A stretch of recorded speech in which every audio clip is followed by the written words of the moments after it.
What's up, everybody? This is Devin White, linebacker for the Tampa Bay Buccaneers. You're listening to the LCC Network. Go Bucks.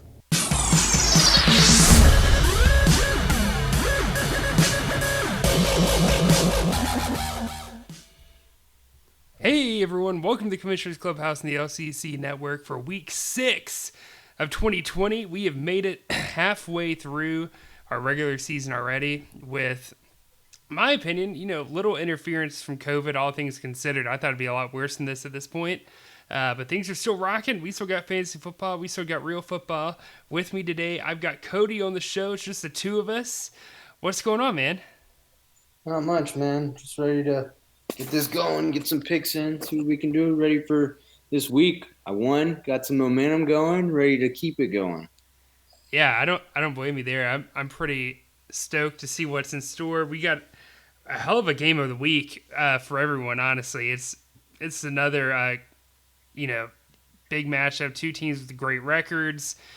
Possibly first round bye implications on the line. I mean, we're 6 weeks out from the end of the regular season, but still, the way things are going, these two teams are in play for possibly the top two seeds in the playoffs in their conference. But yeah, let's go ahead and kick it off with our game of the week, Cody. I'm ready.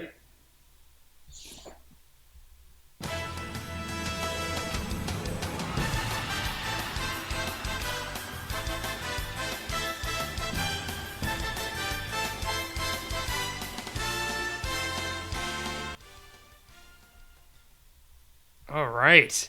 So our game of the week, we've got Give Me More. That's Jameson, who's not with us this evening. He's 5-0 versus Beg for G-Rag. That's Peyton, who's 4-1. I mean, two teams, great young linebackers, Devin White, Patrick Queen. Both guys are stellar. They're total studs at this point in their career, in my opinion. Kyler Murray versus Ryan Fitzpatrick. I know that doesn't sound pretty, the Ryan Fitzpatrick, but he does just enough most weeks for you to win, and it's worked for BP's success so far in the season. This is a good matchup. Like I said, Cody, this is a game, like the winner of this could end up locking up the first seed. Granted, obviously a lot can happen, and someone could tank between week 6 and week 12, but still, if the season were to end today, these two teams would have the top two seeds. So let's dive into it, Cody. I mean, history-wise, I don't really think either of these guys have ever played each other before. I take that back. They played each other twice last year because they were in the same division. Jameson won week 2, 272 to 220, and then no, sorry, that was BP beat Jameson. Then week 10, Jameson beat BP 260, 250. And we know BP won the division last year, upset Jameson for the division, shocked everyone. But what are your thoughts on this game? For me right now, it's gonna hurt because you're not gonna even see Beg for G-Reg at full strength. They've already announced Dalvin Cook's gonna be sitting, so that's a big part of like his offense. Other than that, man, definitely the two best teams so far. Like even scoring wise, possible scoring, they're both right at the top. Power ranking wise, they're right at the top. Record wise, they're right at the top. I Bedford G-Reg has probably been the most consistent guy. I think I looked at it, and he's by far, like, if you go look at wins and losses, how you would have fared versus everybody each week, Bedford G-Reg is actually dominating that category. So that means, like, he's been really consistent week in, week out. He hasn't had a down week. The one loss just comes to somebody that probably just had a ridiculous week. But I think I like both their squads. Obviously, Jameson's been hot as of the last 2 weeks, especially. I think he scored the most points out of anybody the last 2 weeks. Yeah, I mean he's on some record numbers considering it's just 7 guys in your starting lineup each week. I mean he's averaging over 200 points a game week in and week out. Yeah. It just seems like somebody's going off for him each week. And, like I said at the beginning of this year, like I thought Kyler Murray was going to be one of the better quarterbacks. And, he hasn't been the most consistent quarterback on the field, But in terms of fantasy, the guy's putting up numbers. Like gets the running stats, and he's also throwing the ball a ton. Yeah, he's got a couple interceptions, but that hasn't seemed to stun at his points. Yeah. What's interesting between the two of them, Jameson, like I said, scoring a ton of points. Um, he's averaging, let's see, 212 a game with 7 players. But his efficiency, this is the kicker. And read into this whichever way you want, but his efficiency is one of the lowest in the league at 80.5%. It's extremely low. Whereas BP is at 95% efficiency, the highest in the league, and is averaging 212. Oh, sorry, averaging 224 a game, if that tells you anything. So Jameson has a lot of room to work with, but BP's doing a much better job of putting his lineup together week in and week out, which has helped him, which is a big reason why he is at 4-1. Yeah, he's definitely been the most consistent in my opinion. I think it's, you know, with what you're saying with Jameson, I just think Jameson's got a lot of options, a lot of like he can maneuver a lot more. His lineup might be a little deeper, or his team might be a little deeper. With Beg for G-Reg, like, I mean, he knows exactly who he needs to start. He's starting them, and he's literally each player has been consistent week in and week out, and he knows where he's at. Yeah, I think BP's losing Dalvin Cook. He picked up Alexander Madison, which I had also put in a waiver claim in, but I was pretty far back, so I didn't really have a chance in getting him. And I think that's going to help, but he's still not Dalvin Cook at the end of the day. I don't think he's going to put up quite as high numbers as Dalvin Cook does. I mean, Dalvin was averaging 39 points per game up until that injury.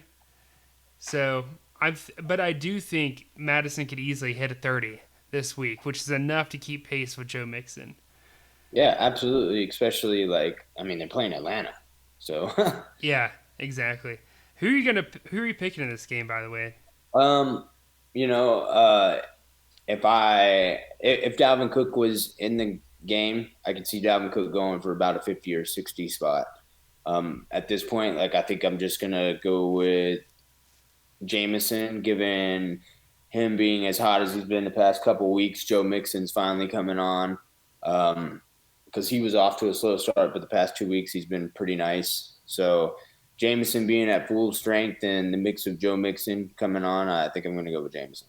Yeah, I'm going to go Jameson too. I think another key thing that we didn't talk about is Brian Burns' concussion from Sunday against Atlanta. He didn't practice today. My thoughts are he's probably not going to play this week, which means he's going to have to start Carlos Dunlap unless he picks someone else up, which I'm not a big fan of. I'm going to give Jameson the edge in this, but I do think it's going to be within 10 to 15 points. Yeah, I wouldn't be surprised if Big for G-Rig wins this game by any means, but definitely like going into the game, I think Jameson's got the upper hand given the injuries on Bedford G-Reg's team and how Jameson's team is performing overall. Yeah, I agree. All right, let's move on to our next games here. Up next, we have got the Eastside Brawlers versus the Crazy Legs, and this is the first time they've played since 2015 in Week 4 when Matt won 194 to 162. My dad, that's John, Eastside Brawlers leads the series 4-2 overall. So they haven't played each other much, and they haven't played each other in a while. But it's going to be interesting. Matt hasn't set his lineup. So, I mean, the quarterback situation there, he doesn't really have anyone there for us to look at, but I would imagine it's going to be Kirk Cousins against Atlanta. I think that's a pretty good matchup, too, considering what other QBs have been able to do to them over the past couple of weeks. They don't have a legit head coach anymore. Not that they had a great head coach to begin with. Yeah. I think for me in this, I'm gonna have to go Eastside Brawlers in this matchup. I think Miles Sanders has a good game, and I think he's got a couple other guys like Blake Martinez and Bradley McDougald who could do really good too.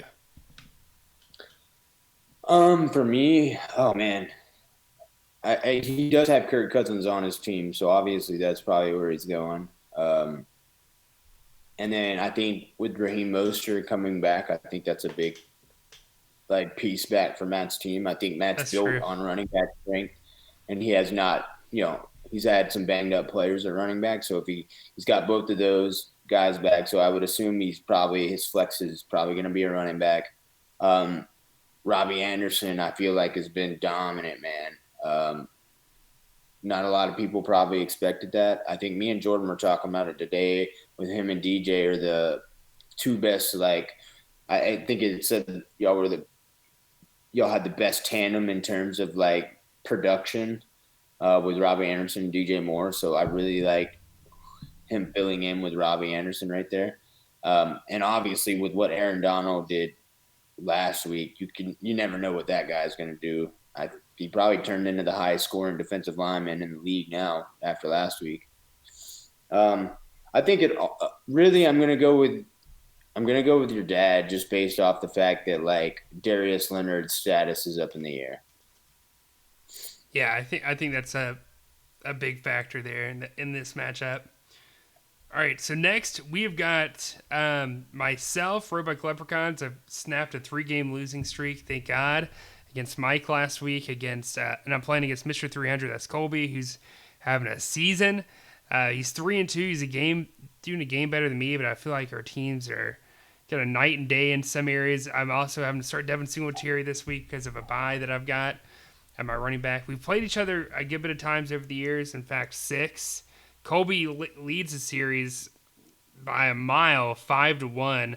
Last time I beat him was the only time I beat him was 2011 at week 11 when I won 131 to 105, and we haven't played since 2014. So, I don't know. He doesn't have Dak Prescott this week, obviously because he's hurt, but I don't know. I like CEH way more than Devin Singletary. I think Allen Robinson, Robert Woods cross each other out. Chase Young, Akeem Hicks. It depends. It depends which Panthers offensive line comes to play. Realistically, how Akeem Hicks does. Raquan Smith, he's going to have a good game against the Panthers this week. I've got Foyeshead, who's playing against Vikings. I think he's going to have a good week. And I think our DBs, I think it's going to be close. I really do. I'm going to give it to Colby, though. I'm not. I'm going to give it to you with the fact that Colby's lost his starting quarterback for the whole entire year, and mixed with Bobby Wagner being out. I could only see him like what quarterbacks out there that's going to match. I really feel for Colby just because he just made a move for Dak Prescott last week. Yeah. And I really thought it pushed his team to arguably the best team in the league. But now that there is no Dak Prescott, I feel for him like hardcore. I'm going to go you because based off of his bench, I just don't see a lot there for him. I know he's going to make some quality moves before probably tomorrow, but I like you with a healthy team and not as many buys. Yeah. I thought. Let me ask you this: do you think Colby tries to trade for another quarterback to save his season, or does he try to stream quarterbacks going forward? I mean, what can he trade? Like, I mean, he just gave up a bunch of picks. I feel like he was really going for it. In my opinion, I know this is kind of a baseball reference right here, but I feel like he was the San Diego Padres, and they traded for one of the top pitchers and gave up a plethora of like prospects. But when they got in the playoffs and they needed that pitcher, those pitchers, their top like 2 out of 3 pitchers were hurt. Like, you know what I'm saying? Yeah. And the guy who traded for that was supposed to be ace was hurt. So like, I just feel like Colby's kind of in that boat. Like he was going for it all, and now it's like, darn, like what does he do now? And where does he get the ammunition to make another trade? Because he's gonna have to give something up, and you know, I just don't know what he's gonna give up. Like, what does he have left?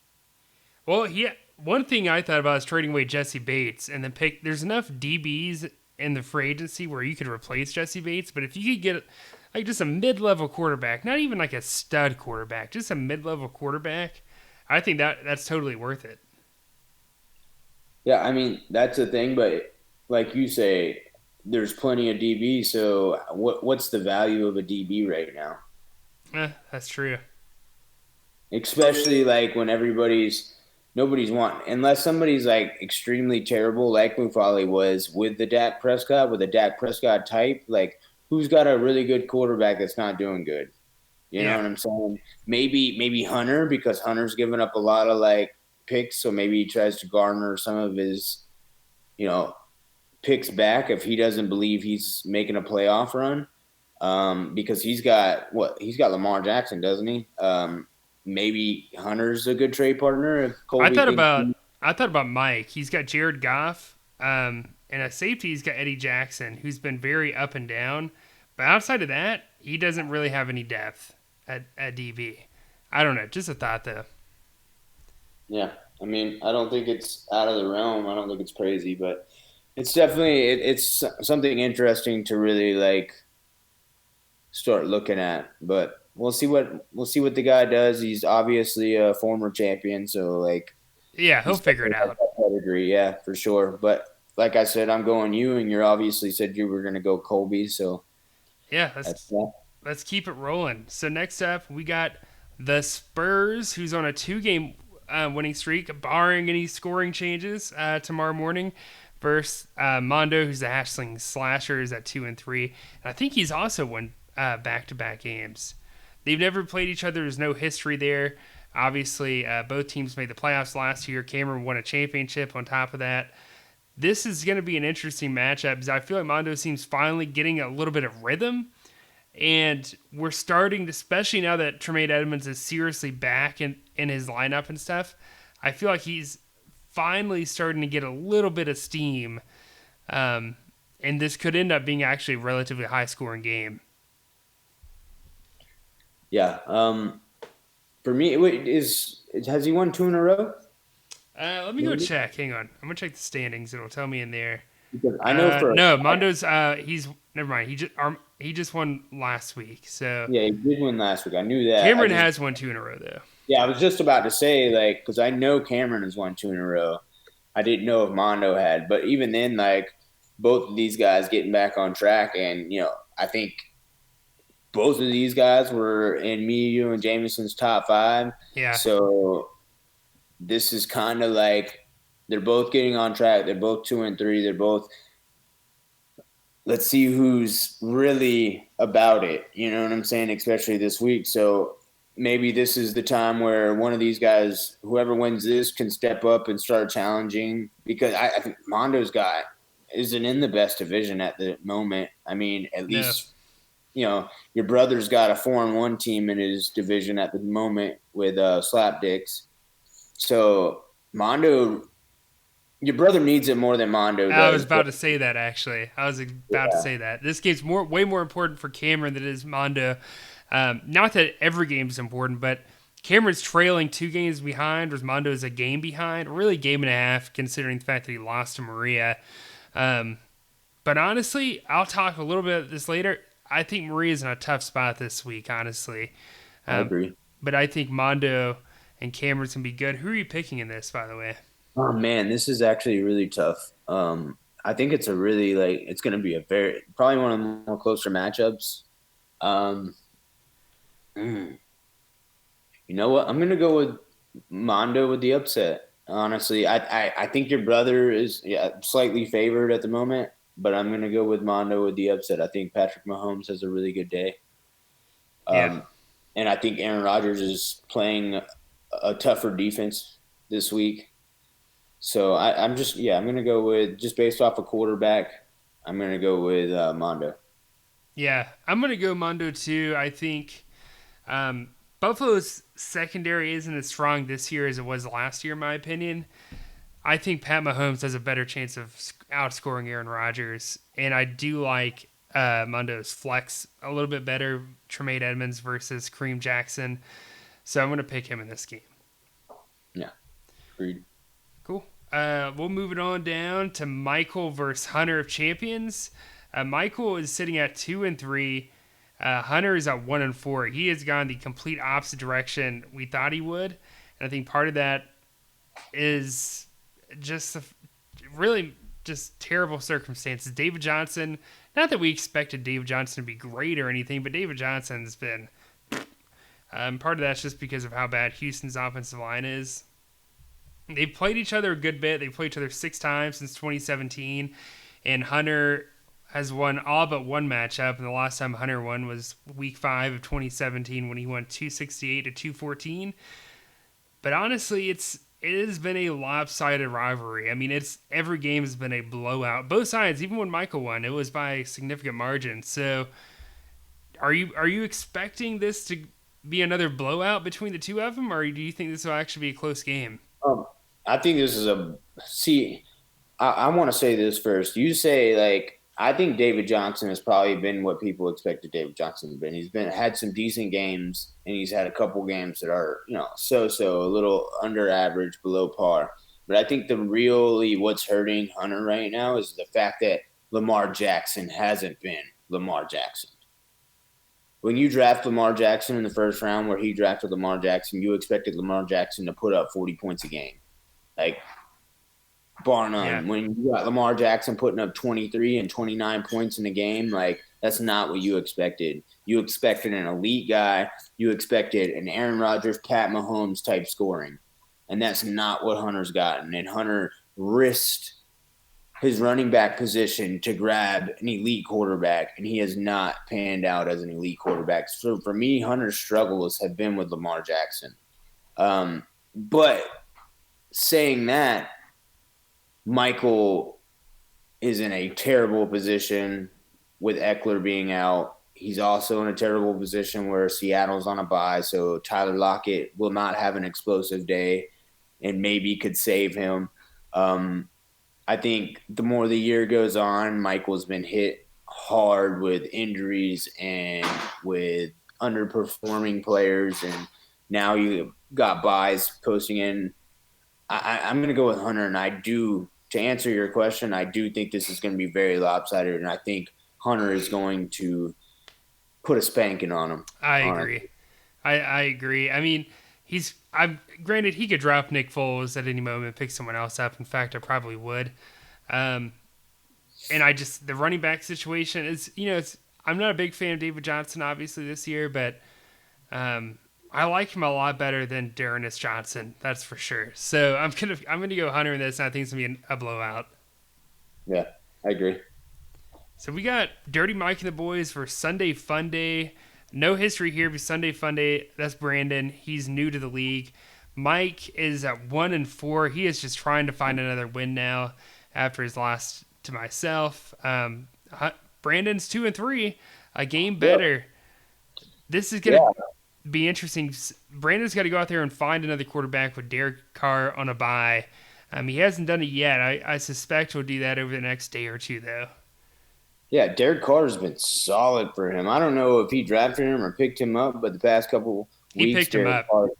He's been elite the past couple weeks. And on top of that, Todd Gurley's kind of finding a little bit of Todd Gurley the last couple of weeks as well. I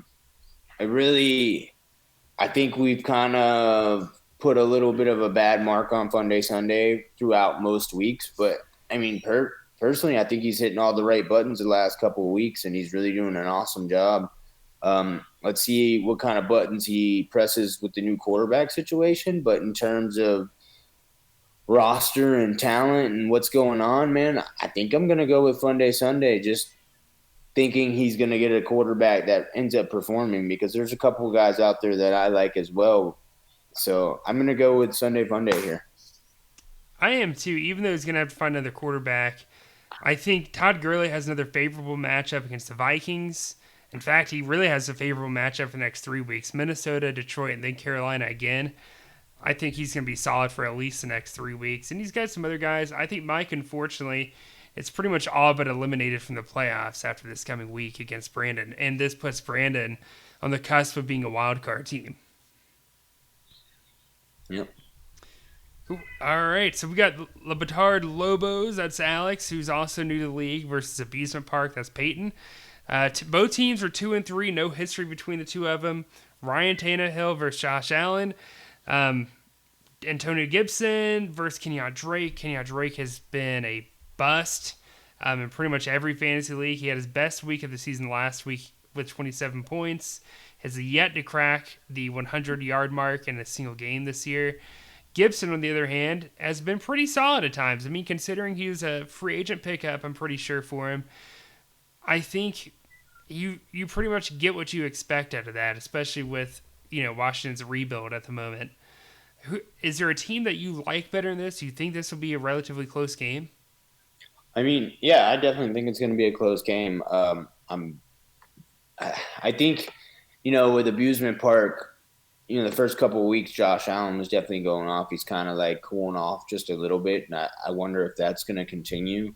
And with CD Lamb, like, what does CD Lamb's look with the new, Red Rifle being the quarterback now? And I'm not crazy about his linebacker DB combo. I'm probably going to go the Levitar Lobos. I think it's going to be close for sure. But I just like his overall team and outlook. And plus, I like more of the matchups. I definitely think Levitar Lobos needs to make sure he doesn't start somebody that's not playing. He actually got quite lucky last week because Storm did the exact same thing. Wasn't able to look at his lineup in time and had somebody that was questionable, and then he ended up being out. But Carl Joseph was out last week and did not even play the game. Yeah. He got lucky with Storm having the same issue. So I just, double check your lineups, a couple minutes before they start. That's all I can say. But if that happens again, Abusement Park's going to win. If not, then what Levitar Lobos is putting out there right now, I think he's going to win. Yeah, and it looks like Carl Joseph, when I'm reading, is going to be out this week as well. So, Alex, if you're listening, make sure you find another flex player besides Carl Joseph. Otherwise, if we get another goose egg there, and that's probably a death sentence, honestly, because I think Peyton's got a decent team. CeeDee Lamb has been great. The Kenyon Drake thing against Dallas, though, honestly, I think he could have a pretty good game there. I think that could be another like upper 20s type performance. I'm gonna go Peyton in this. My thing with Kenyon is the fact that I expected more from him. Oh, for sure. I was willing to draft him. You remember I was praying that he would fall to me in the second round. Yeah, I expected more from him, and I don't think I expected who's the other running back to have such a big role. What's his name? In Arizona? Yeah. I'm drawing a blank right now too, honestly. I can literally picture his face. Anyways, I didn't expect their backup to have such a big role. Yeah. But he's definitely taken a lot from Kenyon. But we'll see what happens. All right. Let's see here. All right, next matchup, we've got primetime players versus the afternoon delights. I'm pretty sure I've missed everyone else's sound drop, but I'm just now remembering to play one. Let me go ahead and play Jordan's real quick. Here we go. So both teams, a ton of history here. Daquan's 3-2, Jordan 2-3. Two teams that used to be in the same division for many, many years. Let me scroll down and look at their history here. So they've played each other 15 times since 2010, and Jordan actually leads the series 10-5. That's a good number. But Daquan is actually won the last two times. He swept Jordan in 2019, beat him week 3 and week 10, and which ended up really leading to him going to the Little Critter Bowl last year. Last time Jordan won was week 5, almost exactly 2 years ago, back in 2018, when he won 323 to 241.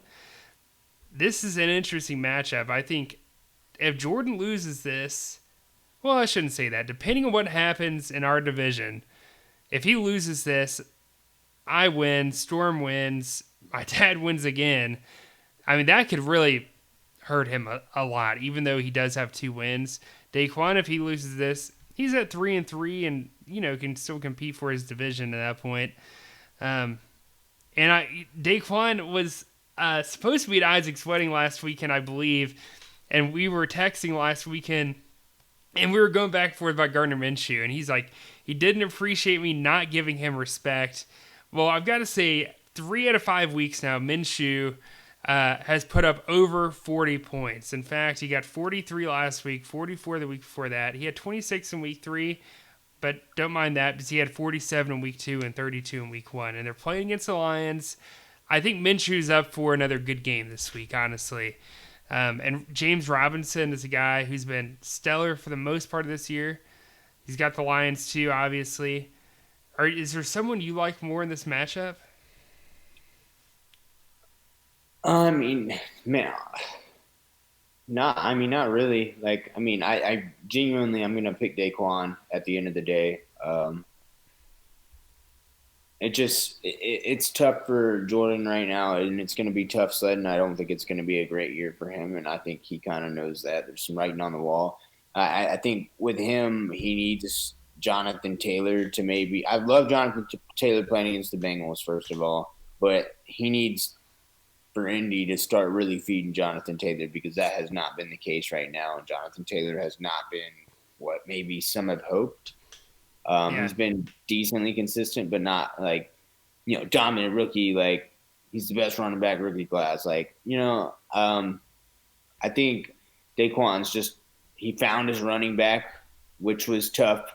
You know what I'm saying? And that was his big question mark. He ended up finding that running back. He hasn't, he didn't have the greatest week last week, but at least he's still getting a load, and he's got one of the better, like, wide receiver, D, and linebacker combinations because he ended up hitting on Jeremy Chin, which I'm sure and you're pretty happy about that being a Carolina fan.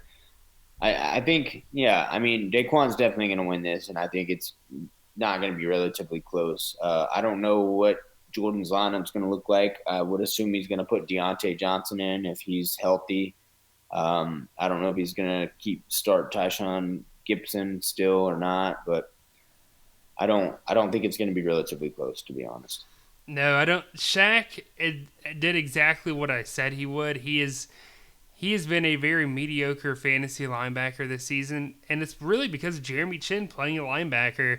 And Tahir Whitehead, although he doesn't do a lot, he does enough to siphon away tackles from Shaq since he's no longer playing in the middle spot.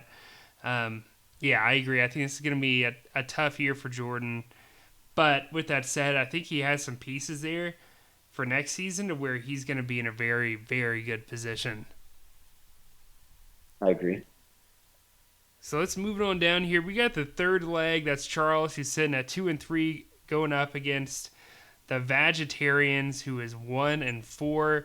But I feel like Storm is actually a very good 1-4 team for the most part. Probably the best 1-4 team out there. I feel like he's literally in every game outside of he's been relatively good about his lineup and outside of the blunder last week with Bernard McKinney. But I'll give him that. Like, I was at work with him at the time, and he just we ended up getting busy, and he was just waiting to see if he was going to be out or in, and we just got busy, and he couldn't check his lineup. Like, it just, but he feels really strong about his team, and I do too, especially with Kareem Hunt being that guy now.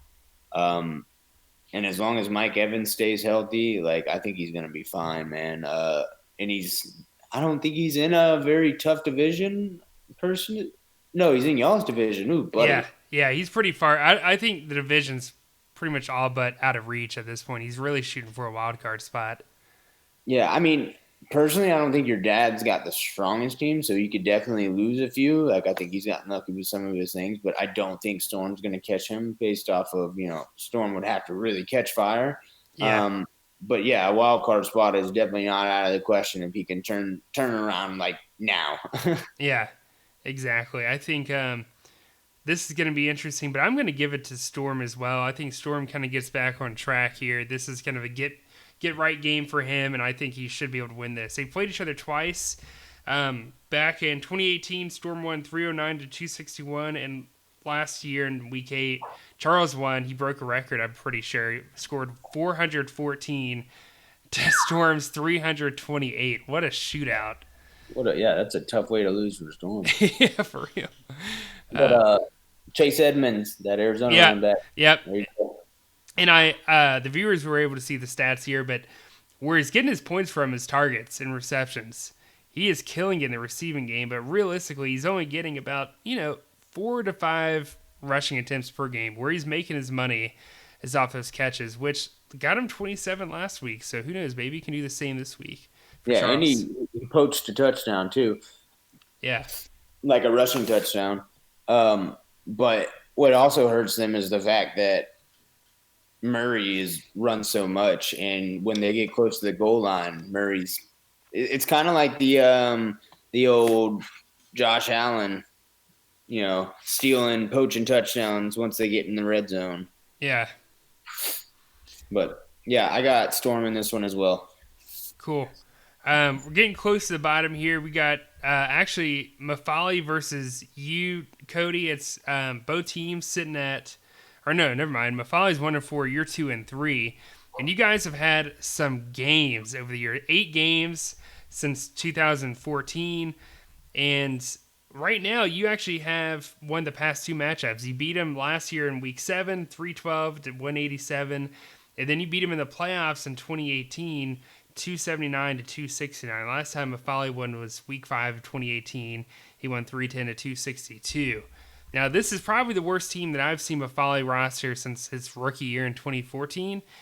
But some of it, I can't say it's totally his fault. I think some guys just ended up being busts. For instance, like Quan Alexander's been very up and down. Jerome Baker, Keanu Neal.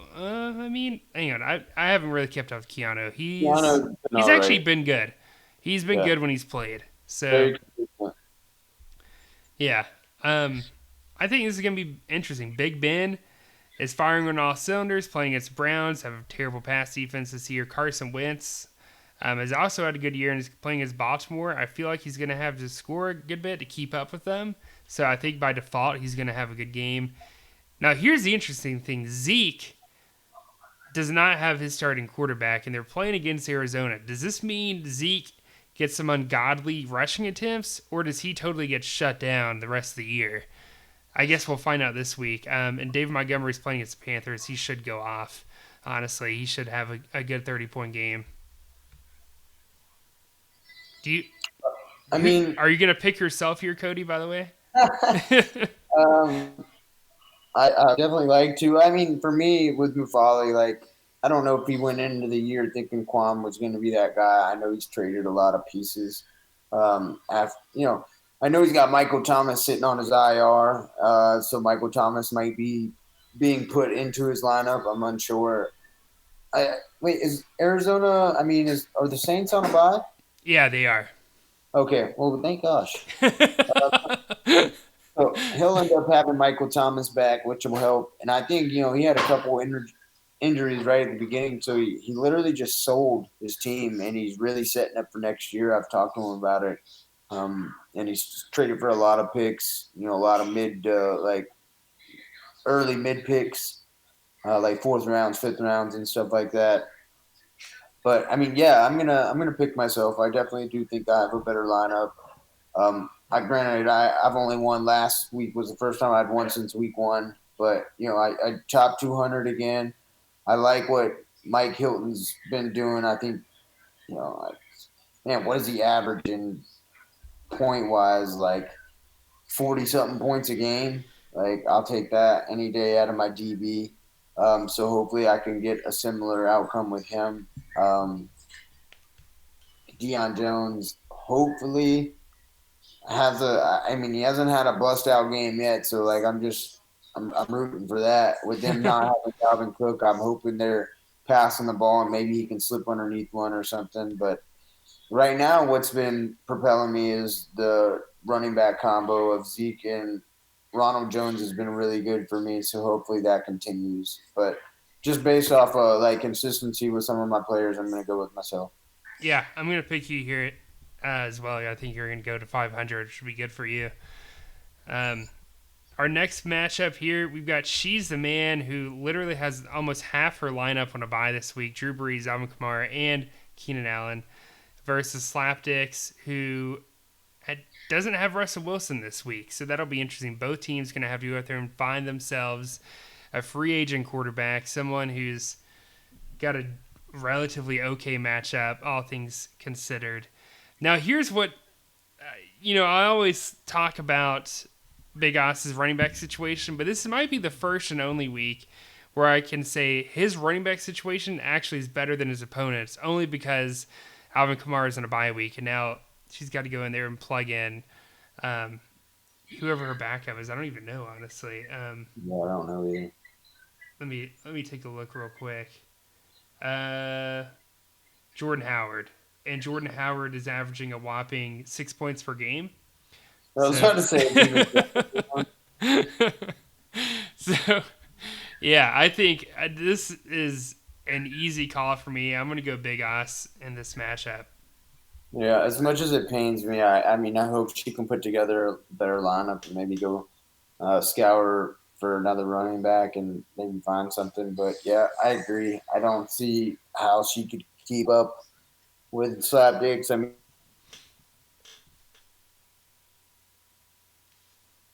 You there, Cody?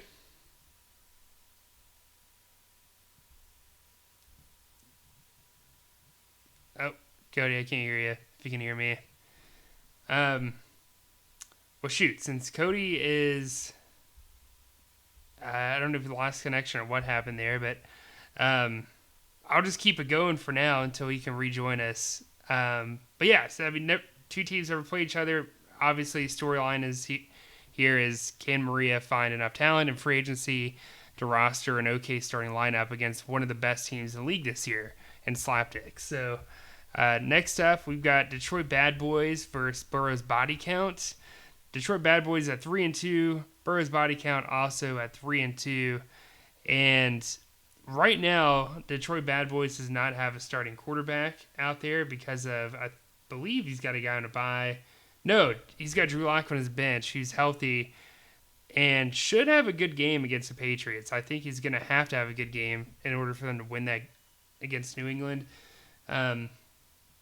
Obviously, Aaron Jones, though, versus Adrian Peterson, you can't even compare that. I mean, Aaron Jones is going to go off. It looks like Cody's calling me. Maybe we can put him on speaker real quick. Hey, Cody, I got you on speaker. Oh, you got me on speaker. I don't even know what happened. Yeah, I don't know either. I think you lost connection or something. Hopefully, everyone can hear you okay. I got you on speakerphone. I moved on to Detroit Bad Boys Burrow's Body Count. Is there someone you want to take in this matchup? Yeah, sure. Let's see here. I'm probably gonna take Burrow's Body Count here. Okay. I like his running back duo. Yeah, I'm gonna go Burrow's Body Count too. I am like a fanboy of Mike Davis, and I've been that way all year. I think he's going to have a decent game against Chicago, even though they do have a good defense this season. He's just doing too good to not consider him an RB1 in pretty much every fantasy league at this point until CMC is officially back. But we'll keep it moving. Actually, never mind. That was our last game. That's perfect timing because you went out right before then. But no, that's pretty much all we got, everyone. It's been a pleasure to hop on the show with you guys again for week 6. This marks the halfway point of the season, so after this week, we can officially hop in the second half of the season. We can eventually, not too long after this, start to do playoff projections and stuff. But yeah, we'll catch you guys next week in week 7. Best of luck to everyone besides Colby, and talk to y'all later.